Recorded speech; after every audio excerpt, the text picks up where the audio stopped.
Garbage, we talked about that already.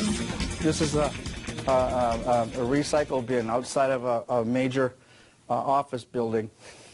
Interesting one, this one here. The guy that called me to come see this was the owner of an accounting firm, a large accounting firm. And he says, look what they're starting to do. And I said, how long have they been doing that? He said, oh, I think probably for the last just couple of weeks. Well, when I looked at it, I had done one of these seminars for his, for a business where he was at. And he took this class that I did, and we were talking about this very thing. So what happened is when he shows up in the lobby and goes through it, he goes, hey, look at that garbage can. Because he'd walked by it how many times? Never even seen it. Right? When I checked with the caretaker of that office building, it'd been there for 8 years.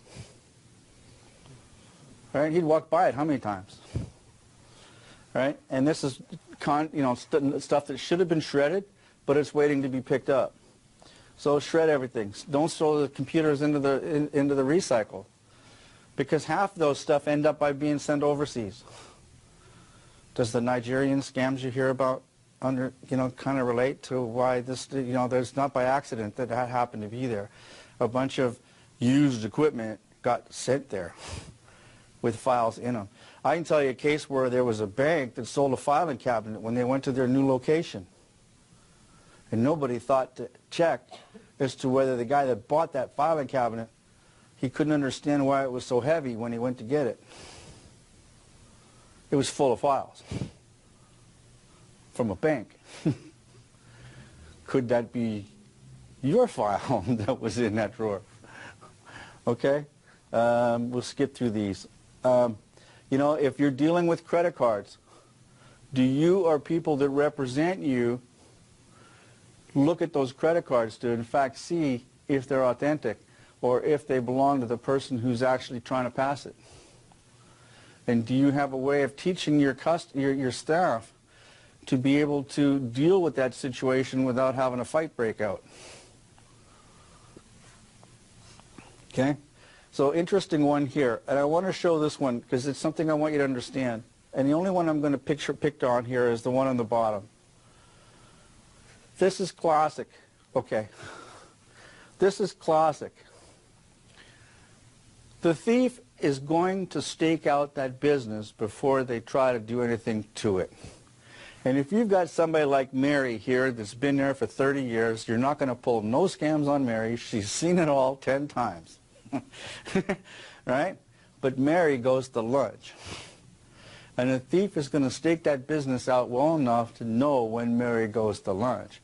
And he's going to pull off the stunt that he's going to do when little Jackie is 16 years old filling in for Mary while she's out for lunch.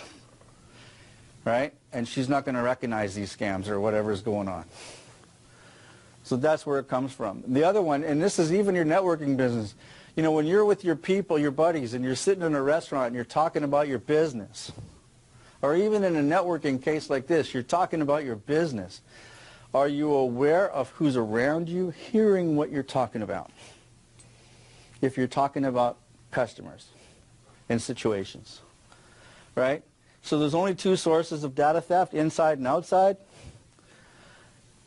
And, we talked about employees before. Who is your employee? I kind of hinted on this before, to watch their personality changes. Mail theft, bribing, and getting hired is their methods of being able to do that. So the information's taken from the inside.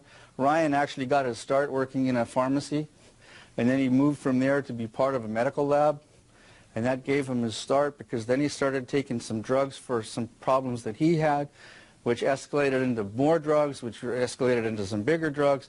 Then he got into crystal meth, and next thing you know, the crystal meth was, now he had to support that, so now he found identity theft was an easy way to be able to do that. So it's an escalating thing. I can tell you that in my experience, the majority of identity theft cases are because of drugs. If you take out the drugs, you eliminate the problem.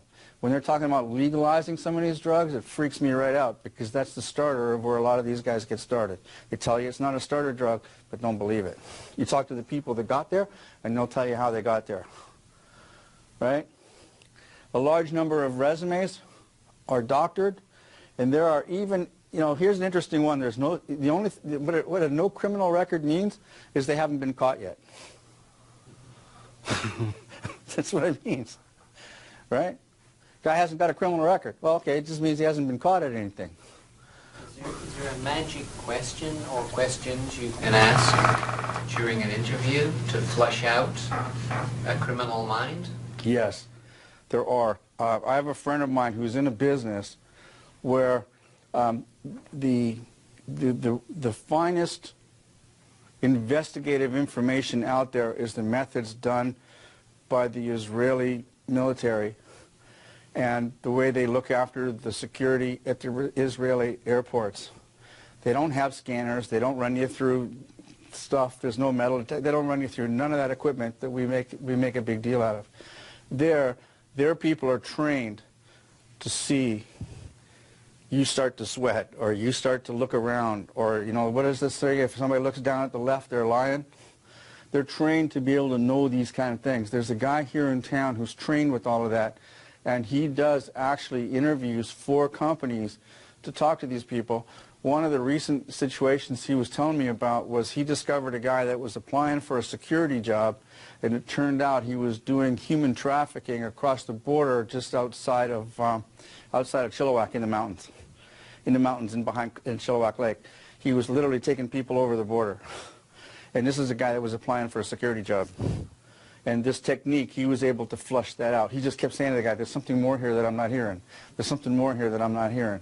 And he literally flushed this guy down. He worked him down. There's a technique. And the average person, the average cop, the average person in security haven't got a clue. Because we teach it's all about equipment. And it's not. It's about training.